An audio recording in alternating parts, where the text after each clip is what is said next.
Throughout the life cycle of Warhammer 2, Creative Assembly have released a variety of Lord packs, at times having some unusual matchups, and perhaps missing out on more lawful pairings. The players have changed, and the quality has varied, but one thing has remained constant to this point. Each Lord pack has contained at least one core Game 2 race. With the big 4 races from Game 2 having 6 legendary lords each, thanks to the recent addition of Rakarth for the Dark Elves, it's not beyond the realm of possibility that the final lore pack for Warhammer 2 might break with this convention. We have 2 of the core races from Warhammer 1 who are yet to receive a position on the Vortex campaign, and the upcoming Lord pack is undoubtedly their last chance. There are also the Beastmen, who are in need of their rework, and are a firm favourite for one of the 2 Lord slots. So could we see Creative Assembly mix things up and give us a Lord pack containing 2 Game 1 races? Might we finally see the Dwarves, or the Vampire Counts, receive a Vortex campaign? In today's video, we consider the case for the Vampire Counts receiving the 2nd spot in the upcoming DLC, alongside the Beastmen. We will take a look at a few of the possible Lords, of which there are many, and we will check out possible units and potential mechanics that could be added for each. So, let us start with my pick of the Lords. I believe we could all agree we have enough Necromancer Lords and Von Carstein family members in the game, so I'm going to look at one character from each of the remaining vampiric bloodlines. Our first potential Lord comes from the Blood Dragons, a bloodline of vampires often found in the Old World, living among knightly orders, purely for the thrill of combat. Perhaps the most legendary of the line is Abhorash, a formidable warrior who lived in ancient Neferata and was the commander of the personal guard to the Queen of Lahmian. He was a noble guardian of the people of Lahmian and took great pride in his role as protector. His queen, Neferata, having discovered Nagash's books of the dark arts, had distilled a potion to give herself eternal life, becoming the first of all vampires. She tricked Abhorash into drinking her blood, and he too became cursed with vampirism. He tried to resist the unending urge to feed on the blood of the populace, but his resolve waned, and he gave in to his thirst. Filled with remorse with his actions, he swore never to drink the blood of innocents again. When Lahmian fell, Abhorash chose to roam the Old World, dedicating himself to reaching the pinnacle of martial performance. During his travels, he came upon the lair of an ancient red dragon, a worthy foe in his eyes. Their battle lasted the entire night, and Abhorash found himself pushed to his limits, his skill and resilience truly tested. When the sun rose, Abhorash stood triumphant over the body of the dragon, and he drank his fill of the beast's blood. The ancient power of the dragon coursed through his veins, his thirst for the blood of humans forever quenched. So, how could he be implemented in-game? Having wandered the Old World so much, he could start almost anywhere, and could possibly be implemented as a Horde faction. His purpose? To find and best the greatest of warriors in the world. Our second option is from the Strigany bloodline, vampires who embrace the bestial aspect of their existence and do not pretend to be human. They are extremely strong and contain a fury unmatched by their vampiric brethren. Ushoran was a prince of Lahmian, younger brother to Queen Neferata. When Neferata created her elixir of immortality, she refused to allow Ushoran to drink it, from some petty need to exclude him. He took matters into his own hands, stealing her elixir and drinking it whole. His changes were more than just eternal life though, as he was consumed by the more animalistic instincts of being a vampire, no longer caring to take human appearance. With this act, he became the first of the Strigany bloodline. Ushoran built himself a kingdom free from the politics of Lahmian in the city of Mourguls, within the valley of Strigos. There, he took power from the priest king Carrion, and forced the populace to worship him as a god. Over the years the kingdom prospered under Ushoran's rule, and he even adopted Abhorash's principle of not feeding on the innocent. only taking the blood of criminals or his enemies. Ushoran drew the envy of Neferata, jealous that his kingdom had outgrown her own, and she formed a pact to destroy him and the Strigoi. The rival bloodlines dispatched armies against him, yet he would defeat every one. Fate, however, was not on his side, as the greenskin tide ravaged his kingdom soon after he fought the vampire aggressors. Ushoran fell in the battle with the greenskins to a bolt of magical energy, though his body was never found, perhaps whisked away by his loyal followers, so he may one day rise again and have his revenge.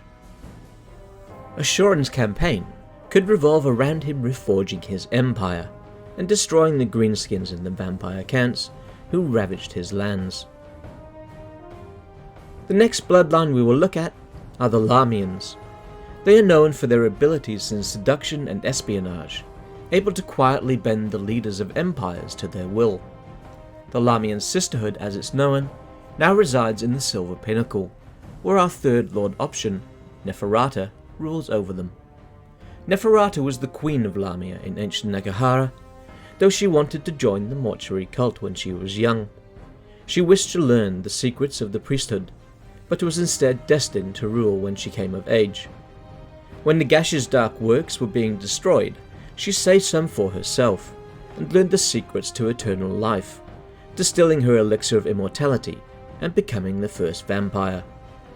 For some time she was able to hide her true nature from those close to her, but eventually her personal guard, Abhorash, discovered her secret, though his love for her prevented him from exposing her. Neferata tricked him into drinking her blood, cursing him with vampirism and corrupting his honor. Neferata maintains a feud with her undead cousin Khalida, who was killed at Neferata's hand. Their respective kingdoms are but a single spark away from war. She now resides in the Silver Pinnacle, past the World's Edge Mountains, ruling over her sisterhood, plotting and scheming ways to expand her empire. Neferata is among the more popular of choices for the next Vampire Count's Lord, and the fairly recent addition of the Silver Pinnacle is seen by many as an indication that she may soon appear in-game. Our final Lord option comes from the Necrarch bloodline, who are the most proficient in the dark arts. Powerful wizards whose appearance has been corrupted by the vampiric nature, hideous to look upon. Our prospective Lord is Zacharias the Everliving, who received the blood kiss from Melchior the Ancient, who saw potential in him when Zacharias was caught attempting to steal the vampire's grimoires. Horrified by the curse put upon him, he swore to one day kill his vampiric master. For years he studied under the great vampire, learning all he could and seeing his own power grow. Unfortunately, Melchior was mad and would often take out his frustrations on his servants. Zacharias would try to avoid Melchior during these times, but one fateful night his luck ran out and Melchior attacked him.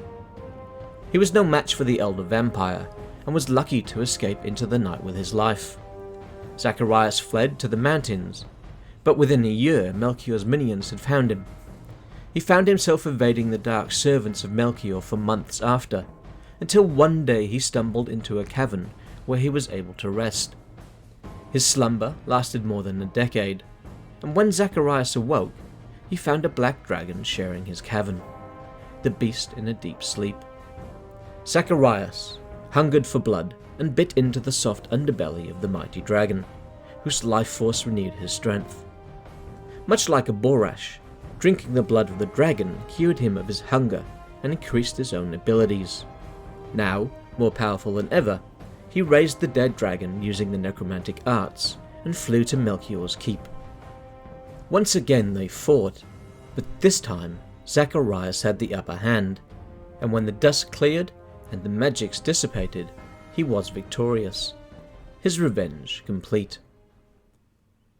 Well, there we have 4 characters that could make for interesting lords. So what units might accompany them? We start with an existing unit, the Graveguard, which could benefit from an additional variant with anti-large armor piercing. The Graveguard with Halberds would fill this role nicely and would be a simple implementation. Next, we have spirit hosts, a unit of ghosts and poltergeists that can be often found haunting villages or old castle halls. These creatures are ethereal and slowly drift towards their opponents across the battlefield.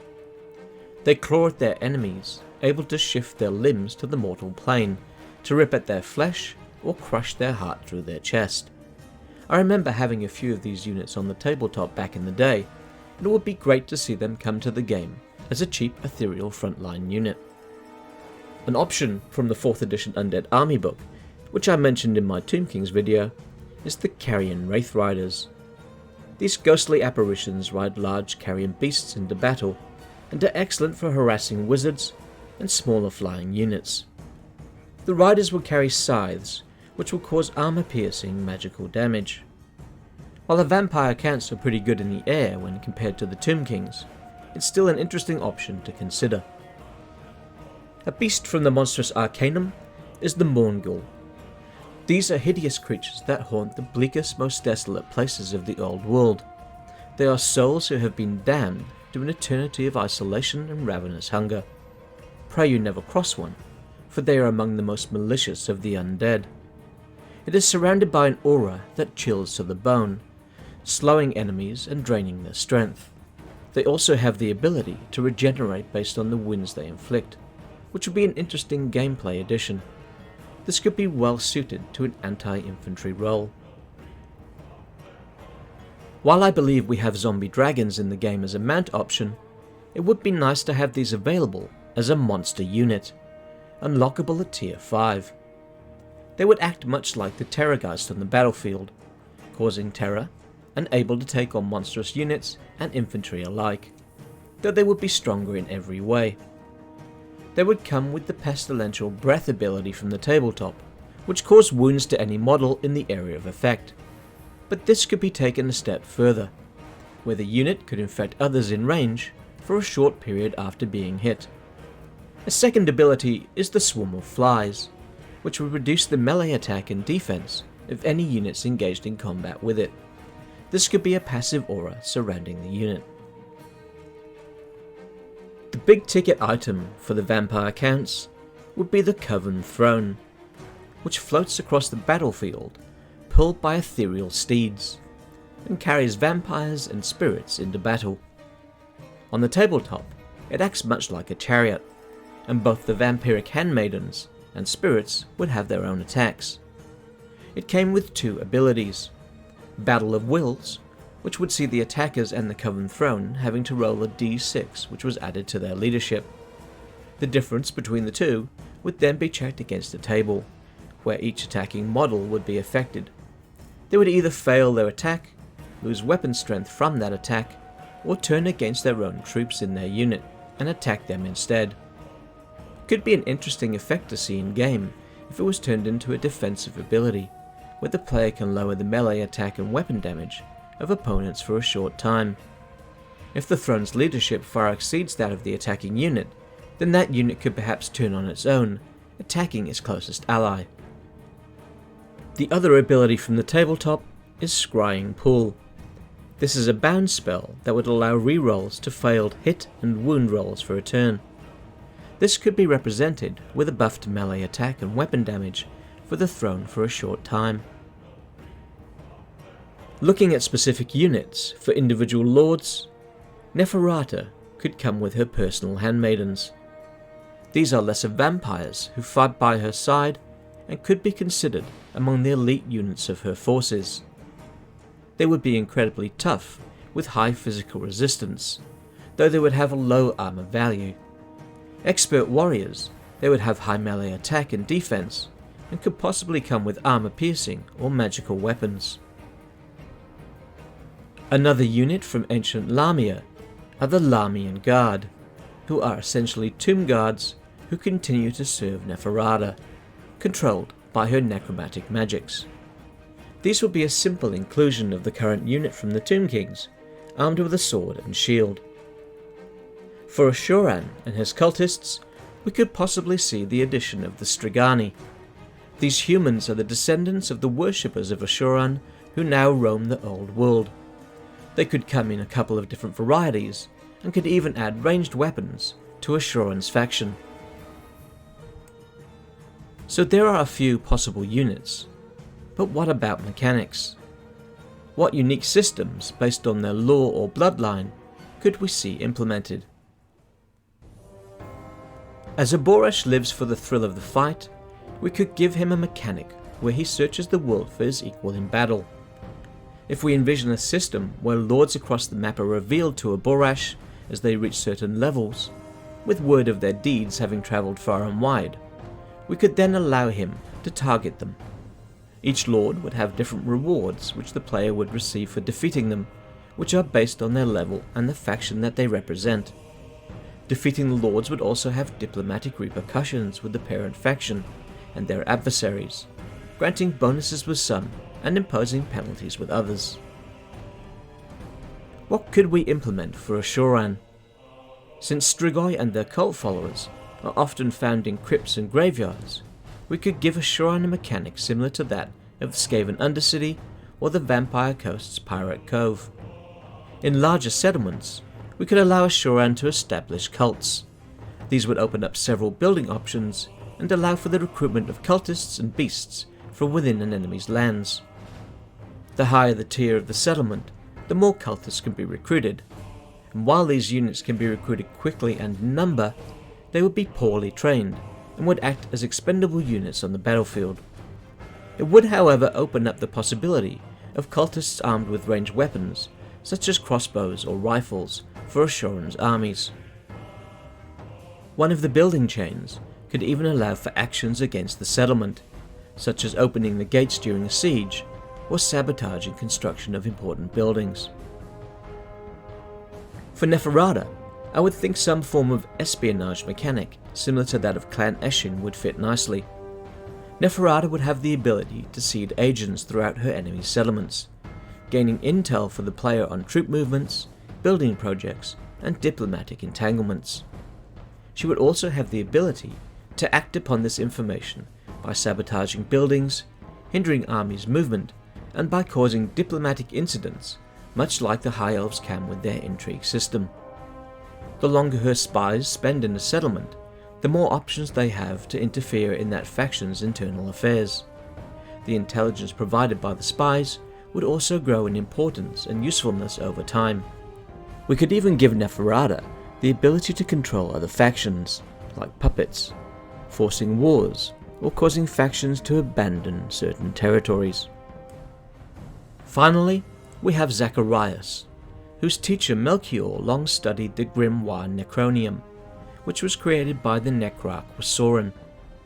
We could have a mechanic where Zacharias is also studying this tome of the dark arts to increase his power. A new user interface would display several pages of the book which would concentrate on different aspects of the dark arts, from conjuring demons to raising the dead or draining the life from the living.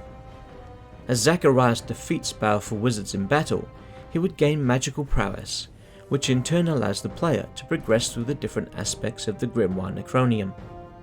As he learns new abilities, it would allow for the recruitment of more powerful units, allow for certain units to gain their own spells, and would grant Zacharias additional abilities on the battlefield.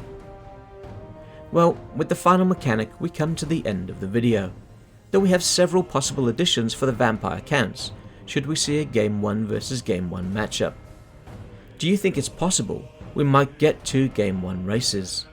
If the vampire counts were included, who would you like to see represent them? If you enjoyed this video, please leave a like or comment, as it will help this video get more exposure from the almighty YouTube algorithm. As always, I'd like to thank my patrons. Your continued support for this small channel is very humbling.